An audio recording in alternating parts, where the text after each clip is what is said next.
सूरत शहर पुलिस के cyber cell के द्वारा ऑपरेशन म्यूल हंट 2.0 का एक ड्राइव चलाई गई, जिसमें पिछले हम लोग एक महीना से काफ़ी जो पुलिस मेहनत कर रही थी, उसमें हमें जो इन्वेस्टिगेशन में जो तकलीफ पड़ती थी जो है, उसमें खास करके जो बैंक्स वगैरह हो गए, फाइनेंशियल जितना जो फिनटेक कंपनीज हो गई जो है, इनके द्वारा हो गया, पैसे को रोटेशन करने वाली अलग संस्थाएं हो गई जो है, सर्विस प्रोवाइडर हो गए, मोबाइल वगैरह जितने सर्विस प्रोवाइडर थे, इन सभी को बुलाया गया। 15 तारीख को बहुत बड़ी मीटिंग का आयोजन किया गया। उस मीटिंग में हमारी जो समस्याएं थी बताया और उनकी भी समस्या हमने सुन के हम लोग आपस में कोऑर्डिनेशन बेटर किए। उसके बाद 500 जितने पुलिस के अधिकारी जवानों को ट्रेनिंग दी गई जो है कि किस तरह से ये अकाउंट हमें ढूंढना है। रीज़न ये कि बहुत सारे बैंक अकाउंट ऐसे होते हैं जो कि गरीब और अनपढ़ लोगों के डॉक्यूमेंट्स कलेक्ट करके कुछ एजेंट लोग अकाउंट खोल के उन अकाउंट को यूज़ करते हैं। वो लोग पैसा फ्रॉड का पैसा लाने के लिए वहाँ से विड्रॉ कर लेते हैं। और कुछ ऐसे होते हैं, कुछ लोग अपना अकाउंट खुला के कमीशन पे दे देते हैं दूसरे को कि हमें इतना कमीशन मिलेगा। उनको ये पता भी नहीं होता कि फ्रॉड के अमाउंट उसमें जा रहा है।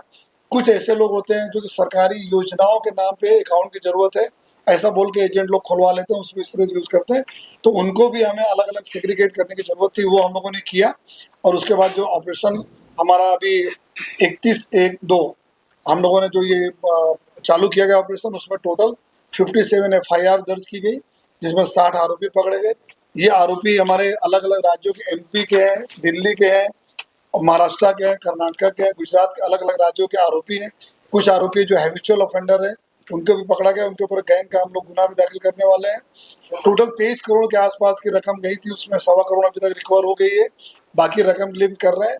जो टोटल 57 ऑफेंस में 60% ऑफेंस ऐसे हैं जो कि इन्वेस्टमेंट फ्रॉड के नाम पे है। जो लोगों ने पैसा डाला उसका इन्होंने धीमे अच्छा रिटर्न तुरंत दिया, फिर और पैसा लोग डालते गए, धीमे धीमे पैसा साइफन करते गए, निकालते गए, और ये पैसा विदेशों में अन्य अलग अलग माध्यम से चले गए।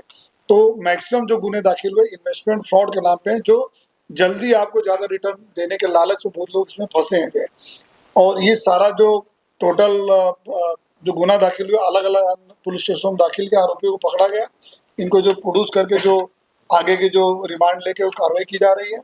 अभी मैं आपके साथ ये शेयर करना चाहता हूँ कि भारत सरकार की तरफ से 2 मॉड्यूल बनाए गए हैं, उसमें थोड़ा सुधार किया गया। एक GRM मॉड्यूल था कि ग्रीवांस रिड्यूसल मॉड्यूल, जिसमें पहले जो पैसा जाता था उसके लिए बहुत बड़ी प्रक्रिया पूरी करनी पड़ती थी। अभी 50,000 रुपये तक की रकम किसी भी स्टेट की पुलिस ने फ्रीज किया है तो आप अपने बैंक में जाइए, उस बैंक में जाके अपना डॉक्यूमेंट्स वैलिड बताइए, और बैंक अगर सेटिस्फाइड हो जाएगा तो सीधे आपका अनफ्रीज हो जाएगा।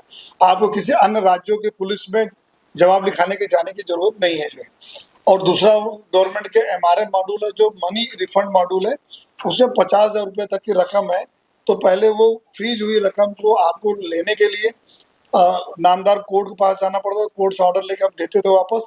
अभी आप डायरेक्टली पुलिस के पास आके अपने डॉक्यूमेंट्स प्रस्तुत करिए, डॉक्यूमेंट का आपको जो एक बार वेरीफाई होने के बाद सही है तो सीधे पुलिस के लेटर भी बैंक उसको अनफ्रीज कर आपको पैसा रिफंड कर देगी। इससे कोर्ट का भी समय बचेगा और ये प्रक्रिया जल्दी होगी। तो भारत सरकार के 2 ये बड़े अभी स्टेप अप्रैल महीने से लिए गए, तो आपके माध्यम से हम लोगों को बताना चाहते हैं। ये पूरी समग्र प्रक्रिया में मैं यही सभी से जो साइबर पुलिस रिक्वेस्ट करती है, आप किसी लालच में नहीं आइए। एक डबल रकम कहीं होती भी नहीं है। अगर किसी को करना होता तो अपनी रकम करे, आपकी रकम क्यों डबल करे। कोई डिजिटल अरेस्ट ऐसा कुछ नहीं होता। आप जो है उसके अलावा कोई जॉब के नाम पे फ्रॉड या बाहर आपको अच्छी जॉब देंगे फ्रॉड, ऐसा कुछ नहीं होता। आप गवर्नमेंट की ऑथेंटिक साइट का उपयोग करिए और सावचेती इससे बचाव है। बाकी साइबर पुलिस आपके साथ सदैव आपके साथ है।